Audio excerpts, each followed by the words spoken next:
आप सबको मेरा सादर प्रणाम। मंच पर बैठे हुए हमारे प्रभारी महासचिव श्री अविनाश पांडे जी, उत्तर प्रदेश कांग्रेस के आदरणीय अध्यक्ष श्री अजय राय जी, विधानमंडल दल की नेता श्रीमती आराधना मिश्र मोना जी, हमारे विधायक और मेरे भाई वीरेंद्र चौधरी जी, इस यात्रा के convener Shri P L Punia ji, और इस मंच पर जितने सम्मानित नेतागण बैठे हैं, आपको मेरा अभिवादन। और आप लोगों से मैं इतना कहूंगी कि आपको जब भी देखती हूँ ताकत दुगनी हो जाती है, क्योंकि कितनी भी आंधियां चले और उस आंधियों में अगर ये झंडा फहरा रहता है और आप यहाँ पर रहते हैं तो ज़रूर मजबूती मिलती है। जैसा कि मोना जी ने और बाकी सब लोगों ने यहाँ पर विस्तृत रूप से यात्रा का बातें बताई हैं, कब आएगी यात्रा, 20 जिलों से चलेगी। मैं 2-4 छोटी बातें यहाँ पर यात्रा से संबंधित बोलना चाहती हूँ, और ये यात्रा क्यों जरूरी है और इसको सफल बनाना क्यों हम सबका कर्तव्य है और हमारा काम है।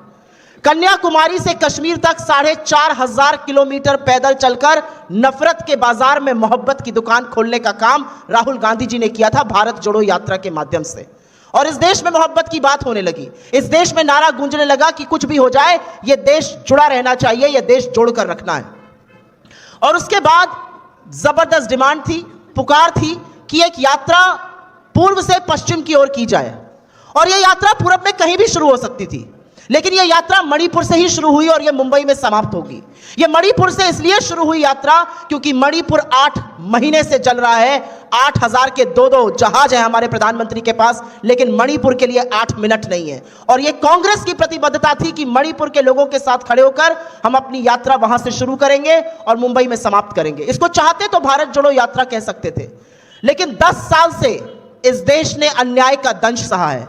बेरोजगारी का अन्याय, महंगाई का अन्याय, महिला अपराध का अन्याय, आर्थिक असमानता का अन्याय, शोषित वंचित दलितों के खिलाफ अन्याय। इस अन्याय को 10 साल हो गए और तब राहुल जी को लगा कि न्याय होना चाहिए, और इसलिए यह यात्रा भारत जोड़ो न्याय यात्रा है, और इसकी एक ही लाइन है, न्याय का हक मिलने तक।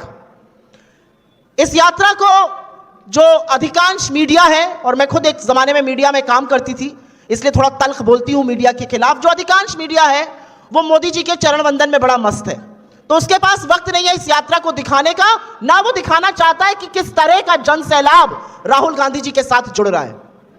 इसलिए हमारी और आपकी सबकी जिम्मेदारी बढ़ जाती है कि ये यात्रा जनमानस तक पहुंचे, और इसीलिए मेरी हाथ जोड़ के करबद्ध आप लोगों से विनम्र निवेदन है कि इस यात्रा के बारे में अपने फेसबुक पर, अन्य सोशल मीडिया प्लेटफॉर्म पर, अपने व्हाट्सएप पर जरूर बात कीजिए।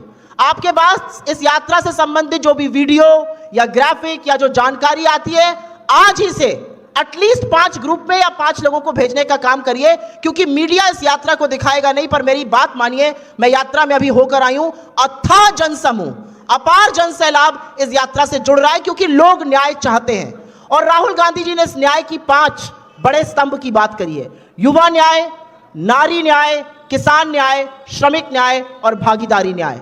और ये जबानी जमा खर्च नहीं है, ये जुमले नहीं है, ये हम करके दिखाएंगे, और इसीलिए इस यात्रा के माध्यम से न्याय और परिवर्तन की गुहार लगा रहे हैं। ये न्याय की ललकार है। मैं आप सब लोगों से पुनः प्रार्थना करती हूं कि इस यात्रा को अपने माध्यम से, अपने जानने वालों के ग्रुप में, अपने परिवारों के ग्रुप में, अपने जो कुछ प्रोफेशनल ग्रुप होते हैं उसमें जरूर साझा करिए।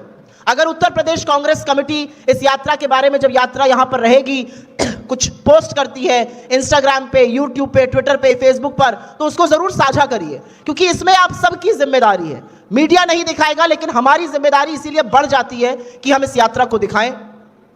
एक बात बस अंत में कहूंगी कि इस देश की राजनीति में बहुत बड़ी लकीर खींचने का काम भारत जोड़ो यात्रा ने किया था। जो राहुल गांधी जी के खिलाफ 10, 15, 20 साल से करोड़ों का पैसा खर्चा करके दुष्प्रचार किया गया, वो ध्वस्त हो गया, और लोगों को समझ में आया कि ये क्या है।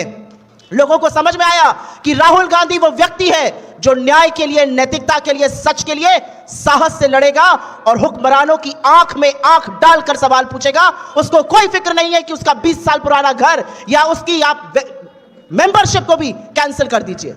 राहुल गांधी वो शख्स है, वो 280 वर्ड का एक ट्वीट कर देते हैं तो सारी मोदी सरकार हिल जाती है। और जिस किसी को लगता है कि कांग्रेस कमजोर है, वो प्रधानमंत्री का लोकसभा का भाषण कल का सुन ले।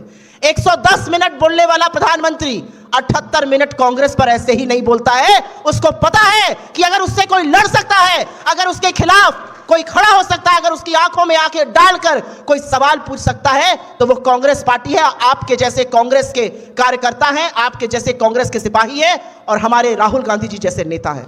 तो इस यात्रा को जहां से भी ये जाएगी सफल बनाना हम सबका काम है। जितने ज्यादा लोगों को जोड़ सके, इसके बारे में जितनी चर्चा कर सके वो जरूर कीजिएगा। आज शाम को जैसा कि महासचिव जी ने आपके सामने कहा था, एक कल्चरल प्रोग्राम है, एक सांस्कृतिक कार्यक्रम का आयोजन किया गया है इंदिरा गांधी प्रतिष्ठान में। वहां पर आइए और इस यात्रा के बारे में हम न्याय की क्यों बात कर रहे हैं, कितना अन्याय हुआ है पिछले 10 सालों में, उसको जरूर सुनिए और आगे उस बात को बढ़ाइए। न्याय का हक मिलने तक ये लड़ाई जारी रहेगी और हम सब न्याय योद्धा बनकर दिखाएंगे। ये विश्वास राहुल जी को और यहां पर बैठे हुए नेतृत्व को आपको दिलाना है।